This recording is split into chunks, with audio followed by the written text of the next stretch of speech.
بلکہ یہ اہل قبور، قبر کی بستی کرنے والے، قبر کے پوجنے والے، جو اپنا امام ابوالقاسم دانی کو مانتے ہیں، ابوالقاسم دانی رحمۃ اللہ علیہ ان کے امام تھے، ان سے بھی ثابت نہیں ہے کہ پیرانے پیر نے بھی کبھی ایسا کیا ہو۔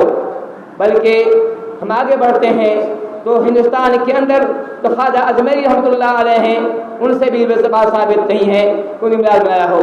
سوال اٹھتا ہے کہ میلاد جو منایا جاتا ہے کہ شروعات کب ہوئی ہے، کس نے اس کی میلاد منائی ہے، کون سے شروعات کس نے کیا ہے؟ صحیح بات یہ ہے، تاریخ کے پڑھنے سے معلوم ہوتا ہے کہ ابو سعید خاکبوری جو بن ابو الحسن علی جو ہے شاہ اربل کے نام سے مشہور تھا، سب سے پہلے اسی بات سے اس کی یاد کی ہے۔ سب سے پہلے ابو سعید خاکبوری نے سب سے پہلے اسی بادشاہ نے میلاد النبی کی شروعات کی ہے، اس سے پہلے ثبوت نہیں ملتا ہے۔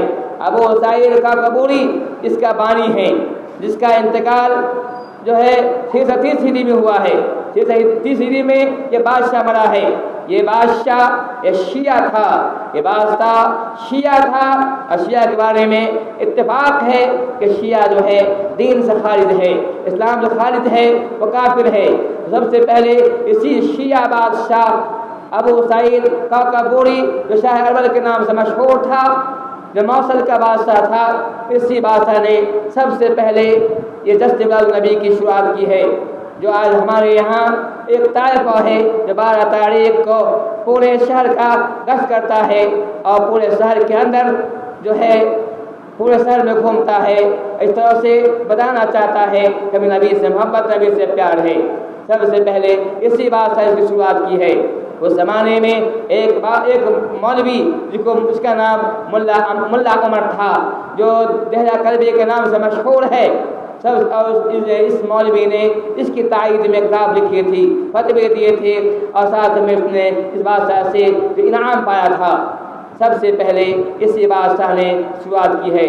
اس کے تعلق سے رشید احمد گنگوہی جو بہت بڑے مفتی ہیں، وہ کہتے ہیں کہ یہ بادشاہ جو تھا، یہ بادشاہ بھانڈوں کو، گانے والوں کو جمع کرتا تھا۔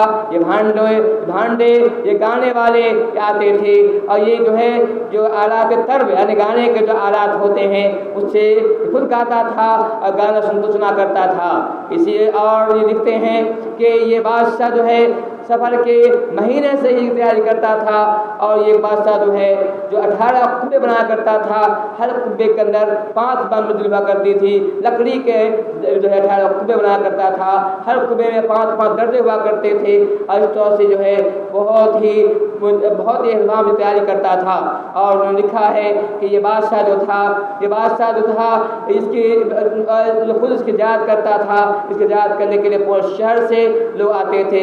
اس میں ناچنے والیاں بھی آتی تھی، گانے والیاں بھی آتی تھی، اچھی خاص لوگ تعداد ہوا کرتی تھی جو اس میں آیا کرتے تھے۔ اور ساتھ ساتھ انہوں نے یہ بھی لکھا ہے کہ اس موقع پر بادشاہ بہت ہی زوردار دعوت کیا کرتا تھا، اس میں لوگ شامل ہوا کرتے تھے اور اس میں لوگ کھانا کھایا کرتے تھے۔ اس طرح سے بتا رہا ہوں، اس بدعت کی شروعات یہ شاہ اربل نے کیا ہے۔ بعد میں یہ چلتا رہا، بعد میں سنیوں نے اس کو اخذ کیا، اس کو لیا ہے۔ تو میں یہ کہہ رہا تھا کہ صحیح سے اس بدعت کی شروعات ہوئی ہے، جو اسلام کے اندر ثابت نہیں ہے، جائز نہیں ہے۔ اور میں نے پہلے کہہ دیا ہے پیارے نبی صلی اللہ علیہ وسلم کی پیدائش کا جو اختلاف ہے، لیکن آپ صلی اللہ علیہ وسلم کا انتقال بھی اس مہینے میں ہوا ہے، اس میں کوئی اختلاف نہیں ہے۔ آپ صلی اللہ علیہ وسلم کا انتقال بھی اسی مہینے کی 12 تاریخ کو ہوا ہے، پیدائش میں اختلاف ہے لیکن آپ کی انتقال میں کوئی اختلاف نہیں ہے۔ آپ صلی اللہ علیہ وسلم کا انتقال اسی مہینے کی 12 تاریخ کو ہوا ہے۔ آپ صلی اللہ علیہ وسلم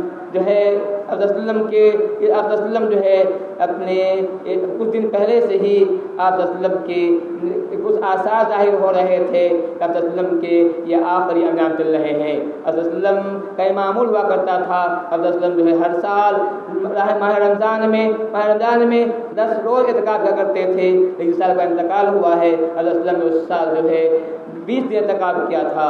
آپ کا معمول ہوا کرتا تھا۔ آپ صلی اللہ علیہ وسلم جو ہے ہر سال جبرائیل کے ساتھ ایک دوڑ کیا کرتے تھے، لیکن ساتھ دو دوڑ کیا تھا۔ یہ بات اشارہ کر رہا تھا آپ صلی اللہ علیہ وسلم کا انتقال ہونے والا ہے، وقت قریب ہو رہا ہے۔ آپ صلی اللہ علیہ وسلم نے حج کیا، حج کے موقع پر کہا کہ اے لوگوں، مجھے حج کا ارکان